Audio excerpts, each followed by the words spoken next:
सहना भवतु सहनौ भुनक्तु सह वीर्यं करवावहै तेजस्विनावधीतमस्तु मा विद्विषावहै। ओम शांति शांति शांति।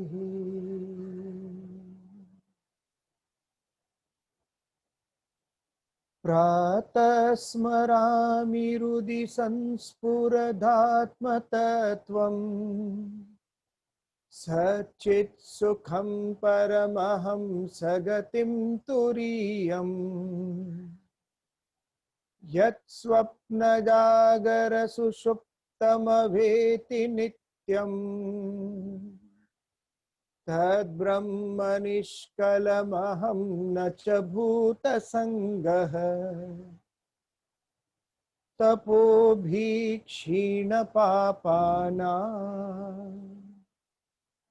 शान्तानां वीतरागिनां मुमुक्षोऽनामपेक्षोऽयम् आत्मबोधो विधीयते।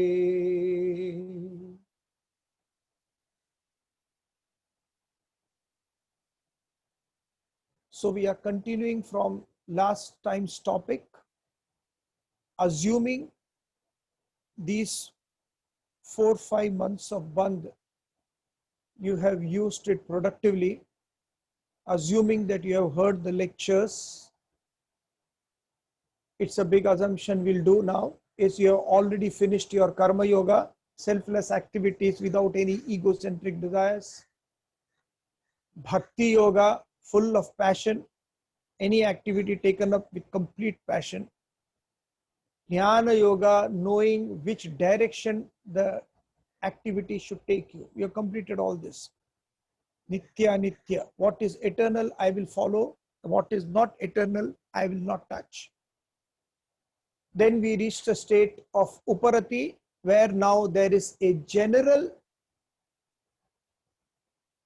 dispassionate attitude towards the world. General dispassionate attitude. Now you are not involved in the world much. You do what requires to be done. Not interacting with the world much because there is no need. Internally you are complete. Moving on to Dharana, a general concentration of consistent effort towards reaching the higher. Then now last class we discussed was Dhyana of meditation. There was this Rishi and his wife living beside a riverside, and the rains were due to come. So they had the thatched roof and it was giving way. So the wife told the Rishi that please tie the thatched roof properly so that the rainwater may not enter our little hut. And the Rishi said, yes, we'll do, someday we'll do. And every day 4 hours, he had this habit of self-assertion, which includes meditation. So he would go by the riverside, close his eyes, sit straight, and then he said, मैं आत्म हूं, परमात्मा हूं, मुझ में शक्ति इतनी है कि मैं आकाश को बांधूं, वायु बांधूं, अग्नि बांधूं, जल बांधूं, पृथ्वी बांधूं. Again, the wife comes from behind and says, listen, we have that work to be done. Remember the thatched roof? He looked angrily at the wife and said, मैं आत्मा हूं, परमात्मा हूं, मैं आकाश बांधूं, मैं जल बांधूं, मैं अग्नि बांधूं, मैं वायु बांधूं, मैं धरती बांधूं. The lady looks up and says, एक घर का छत नहीं बांध सकते, तुम क्या क्या बांधने चले हो. Start therefore in the chapter 6 of the Dhyana Shlokas, not Dhyana Yoga, chapter 6 of the Bhagavad Gita. There are 4 to 5 or more verses which starts that if you want to meditate, start with sense control. Just start with that. As soon as you understand how to control your senses, you will understand how to control the mind. The intellect will be more directed and you will reach the highest state. So how would you tackle meditation? Not the temporary methods. I told you the temporary method is like sitting by the side of the lake and the whole lake is covered by moss. So what you do, you want to see your reflection. So you move the moss, look around and you have the reflection and you're happy with it. And then you remove your hand, and as soon as you remove your hand, the moss comes back accumulated. This is what the temporary thing happens. I close my eyes and say, I am the self. Om, Om. And it gives me a temporary cessation of agitation. That's all. Stopping of just for the temporary moment. And I'm very happy. And as soon as I open my eyes, all the problems come rolling in back in. The best way to remove the moss is slowly pick up the moss by hand and keep it away, one by one. You will still not see your reflection even after minutes and hours perhaps, but a distinct way of cleaning. Gradually, the moss automatically will become so thin that it will disintegrate before your very eyes and your reflection will be seen. Now, this seeing of reflection is permanent in nature. This is the way you should. So meditation always goes ahead of karma, bhakti, jnana. So first of all, focus on selfless activities.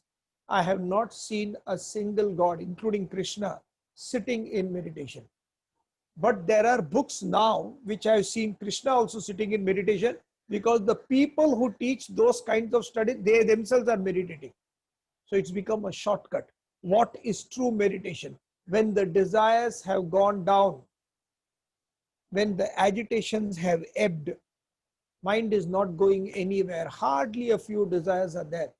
And then meditation is defined as single pointed concentration on a particular thought to the exclusion of all other thoughts under the constant supervision of one's intellect.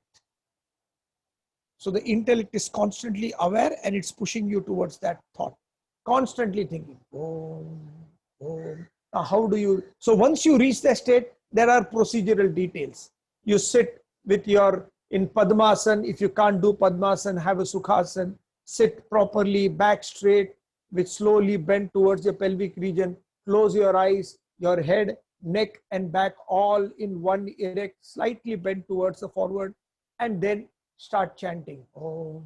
Either Om, I told you last time, or the name of a god, Om Namo Bhagavate Vasudevaya, Om Namo Shivaya, Hare Krishna, Hare. Any mantra is all right. So how do you start with it? When you close your eyes and mentally start chanting whatever you want to chant. From my side, I'm saying Om. So Om, Om. Mentally when I'm chanting, it's very difficult to keep the count and track of time, of how much time I'm doing. That is the reason the one practice, what they recommend while meditating, is called japa. One is you can count in fingers also. Om, Om, Om. So 15 plus 15, 30. So when you do 108 or 100, it will come to around 15 minutes, not more than that. But the problem is you are continuously counting. Even that, if you don't want to do, you buy a mala like this. This mala usually has 108 beads. Why 108 beads? Because 108, 1 plus 0 plus 8 is equal to 9. And 9 refers to the mystic number. It's considered to be the number of God. Because anything multiplied by 9 comes to 9. 9 into 6, 54. 5 plus 4, 9. 9 into 9, 81. 8 plus 1, 9. 9 into 10, 90, 9. 9 into 3, 27. 2 plus 7, 9. Right? So all these numbers come to 9. Therefore, Bhagavad Gita has also got 18 chapters. It went on for 18 days. Mahabharata or all these 18, 18, 18. So you take a mala which has got 108. We need not count, assuming that it has got 100. This red is called red or anything. A jutting out of the mala is called Meru. So one hand, you put it on your lap. The other hand, you put it on your lap and you start counting the beads. Don't use your thumb to count, because this becomes automatic so much now that your mind will wander everywhere and yet the mala will go on. So to create a little bit of discomfort, what the Shastras prescribe is these two fingers put the mala across and use to count the bead with this middle finger.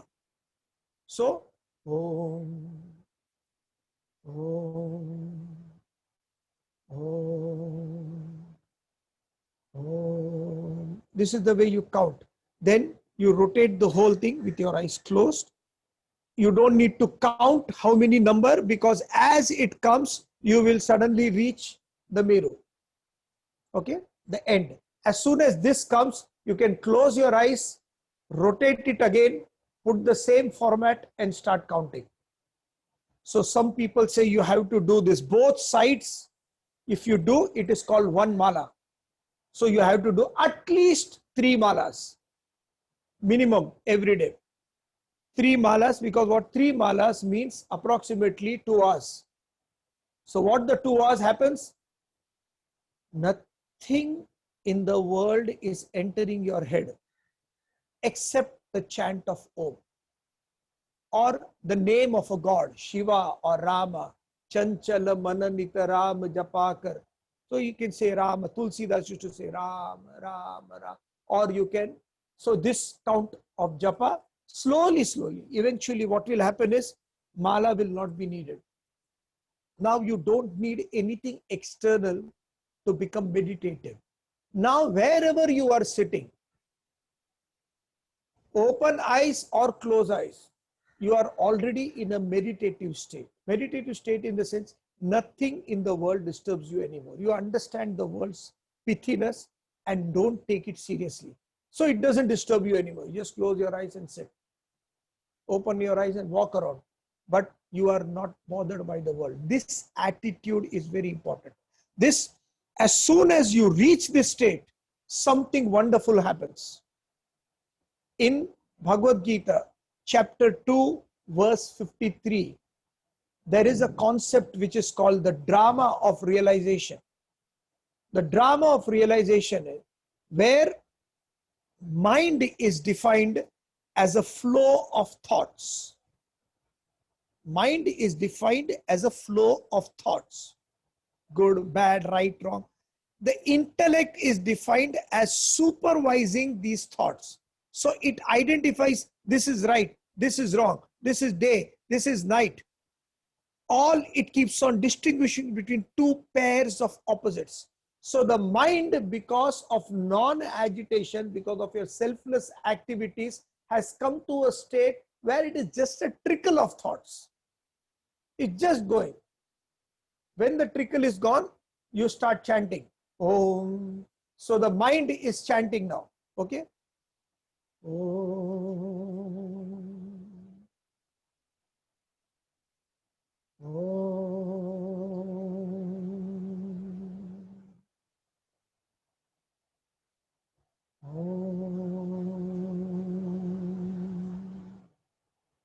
So mind is chanting, mind is going through Om, the sound, and the silence. The sound is called the matra and the silence is called amatra. So this mind is going sound, silence, sound, silence. The flow of thoughts of sound is still there. So sound, silence is going on. The intellect, whole life, it has been distinguishing and differentiating between pairs of opposites. Here also, it is witnessing the last pair of sound and silence. So the mind is flowing sound, sound, sound, and the intellect is deciding sound, sound, silence, sound, silence, sound, silence. It still is existing, mind is also existing. Suddenly, the mind stops the chant. Om,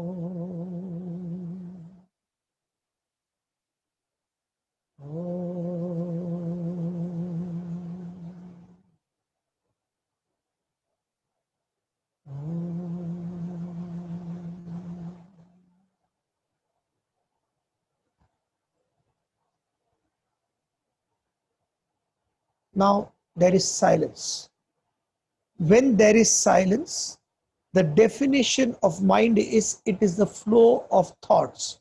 Since there is no more a flow of thought, there is complete stillness. There is nothing there.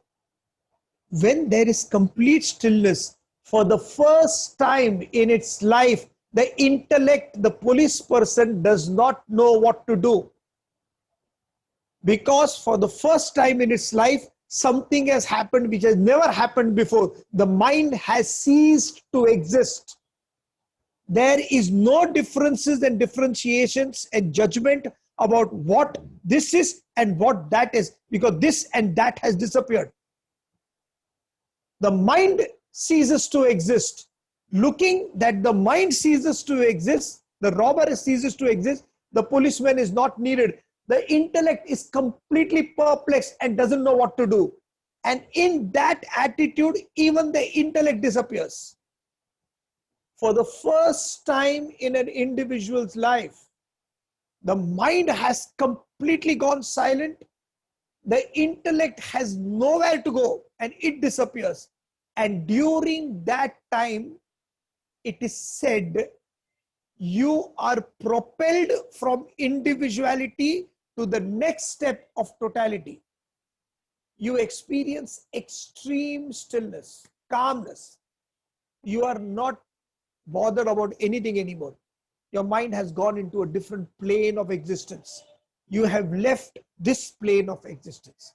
This cannot be explained. This has to be experienced. It is a state of becoming. See, there is this English movie. Please try to see that movie. This movie is called Karate Kid. Now, in this Karate Kid movie, that I think so, the martial artist who is there, Jackie Chan, I think so, he is teaching the child. And one day he takes the child to a top of a mountain to introduce him to something. As the child is going, he sees a lot of things happening. Everybody is practicing martial arts. And there, by the side of the window, he has a vision. He sees a lady doing a particular posing, standing just on a 3 feet type of a pillar. And down, there is nothing but a valley. And before her is a huge poisonous snake, live snake, standing like this. And the lady is imitating the snake. So when the snake is moving this way, the lady is moving this way. When the snake is moving that way, the lady is moving that way. And this boy is so mesmerized with that. He goes to the master and says, did you see, master, what is that? You saw the way the snake was imitating the lady? The lady was imitating the snake. If the snake went here, she went here. If the snake went here, she went here. The master says, no, Dre. It is not the lady who was imitating the snake. It was the snake who was imitating the lady. The lady was determining where the snake should move, and the snake moved accordingly. This comes when your mind is completely at peace and at rest with yourself. You have nothing to complain about anything. And then he takes him to a small water jug and he says, if I put my hand like this and move the water, you will not be able to see the reflection. You will not be able to see your face because the water is agitated. Exactly like your mind. When your mind is agitated like the water, you will not be able to see anything clearly. But Let the mind be still, and you will suddenly see your reflection clearly. That's the beauty of stillness. So this boy, he listens to all this and says, oh, so your mind should do nothing. So the master says this beautiful line. He says there is a great amount of difference between the mind not doing anything and the mind being still. The mind not doing anything is tamas. It doesn't want to do. The mind being still is extremely powerful. Though both states look alike, they are not. That is why in the Shastras they always say tamas mimics sattva. Tamas is also laziness, non-interested in activity, not bothered about it. Sattva perceptibly looks as if the person is not interested in activity. There is only one difference. The difference is tamas, car does not move at all because the engine is switched off. Sattva, the car has already been moving at 100 k's and the engine is switched off, yet the car is moving because of past momentum. So this attitude of being in still, you are propelled to the next state. And that next state is called Turiya. Turiya is the fourth state of consciousness. I at present go through the three states of consciousness. I am a waker now, going through the waking experiences of the world. When night I sleep, I become a dreamer, going into the dream experiences of the world. Then in the sleep itself, I become a deep sleeper where I don't go through anything, a state of nothingness. In deep sleep, I don't have a body, I don't have a mind, I don't have anything. In dreamer, I don't have a physical body, but I have a mind and intellect. Therefore, the agitations are reasonably less. In the waking state, I have the mind, intellect, as well as the body functioning. Therefore, the world looks more real since the physical body is there. Therefore, more agitation. Fourth state is where you have become and you have understood the conditioned consciousness living through these three states is the unconditioned consciousness, the highest. That unconditioned consciousness called the self, which lives through all these three garbs of waker, dreamer, and deep sleeper. So when you are a waker, you can give me your name, you can give me your address, you can give me your PAN card number, you can give me your business details. Everything belongs to a waker, which is a temporary state. Because when you go into the dream state, the waker disappears and deep sleep disappears. When you go into the deep sleep state, the waking and the dream experiences disappears. When you come to the dream state, deep sleep, everything. So anytime waking, dream, or deep sleep, only one state exists for a little bit of period of time. But in and through all the three experiences, I am the waker, my name is so-and-so, this is my family. I am a dreamer, I am dreaming so-and-so experiences, and this is my dream family and my dream responsibilities. I am a deep sleeper, and the deep sleeper is nothing. I experience the beautiful sleep, deep sleep. I experience. Who is this I, which travels through all the three states of consciousness and yet remains unaffected? That I am I. Everywhere throughout the Granthas, they have mentioned this. You are that. Tat Tvam Asi. There are temples across India where on top they have written Tat Tvam Asi. You are that. The God, that infinite personality is within you. You have to understand that and become that. Once you become that, all the problems in the world disappear. How do you start? Tapo bhishina papa nam, the prayer which you are doing. Do tapas. Slowly bring back your sense contacts. Be in control of them, and then eventually you lead. You don't target the state of self-realization. You don't say, I want to reach that state of self-realization maybe after 1 year. Oh my God, I'm wasting so much time. Don't be in a race. Be joyfully aware of every day. Do your sadhana diligently. No pig-headedness about it. No ziddipana. Live and let live. Automatically you will reach the state even without realizing it. Once you reach the state, you reach this fourth state of consciousness, Turiya, the highest. After that, no, but then you people will say that after fourth, there is a fifth step also. Then there is a sixth state also. The great masters have said, the scriptures have said, there is no more any other state than that. So we have to take their word as faith and say, fourth state is the final. You become a picture of perfection, not according to the world, according to your own consciousness. Acid test is what? Nothing in the world disturbs you because you have understood that everything in the world is temporary. You are experiencing it in the waking state. And since it is temporary, you have a solution for everything. When I am writing in a book with pencil, which is temporary, nature has also given me a rubber to rub it.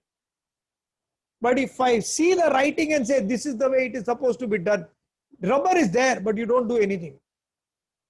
One person in, I think so, England was sitting, it was a big fair, it was a hot day, and he was selling tea.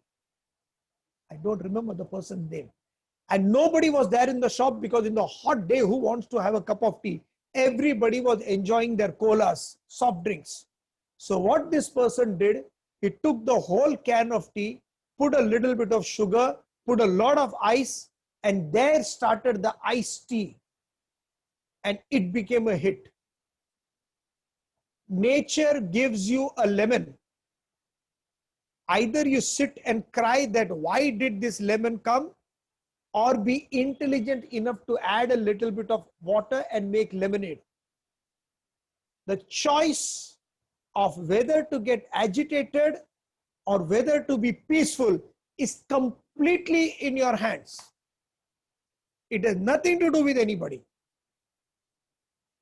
Gain control of your own self and you will gain control of the world. There's a beautiful example of Ramatirtha where a man is completely agitated from his office work and he's sitting. He doesn't know what to do. His small child is there, and he's playing with Legos, the words they make. So the man's in his big, some play is there, jigsaw puzzle. And the man was trying to do the jigsaw puzzle, but it was not falling into place. He got irritated and sat there behind. And the child, what he did, it just turned the jigsaw puzzle. And when it turned the other side, it just fitted because it fitted in a human form. So he put the ears, he put the nose, and automatically the jigsaw puzzle came to rest. It got solved. The man was doing the Lego, the writing, like the dominoes, so Scrabbles. And irritation, because of the agitation, he said, God is nowhere. He wrote, God is nowhere in anger.